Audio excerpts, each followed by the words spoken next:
Okay, so I had to really think long and hard about my final five. I mean, one you've already seen, but this one was originally going to be a little bit higher on the list, but then I actually had to think long and hard about the production history about this one because there is something of a sadness.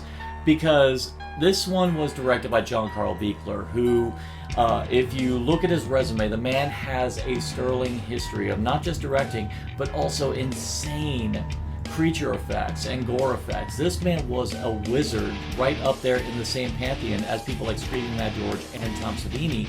And this one was a major directorial effort for him. And thanks to the fuckwits at the MPAA, it got cut down severely. And it's sad because you have so many good kills where if it was uncut, you could imagine how grisly and how amazing they could be.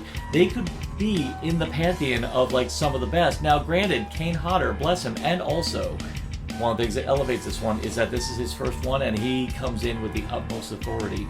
But he does actually admit the MPAA cut of the sleeping bag kill he actually prefers because it hits at the idea that he can kill someone with just one whack of the sleeping bag. But at the same time, though, it's still too minimalist. I think that's the major thing that really brings this one down is the fact that it was chopped down so bad by the MPAA. So fuck you, MPAA. You are utterly, utterly worthless. So now let's get into the good and the reason why it is in the top five. I've already said Kane Hodder it's his debut and he just established himself perfectly with some insane stunts which prior to this had never been seen prior to it. The fact that he actually lets an entire awning of the front deck of a house collapse on him, that's just fucking crazy. I don't know any stuntman crazy enough to do that, but he did it.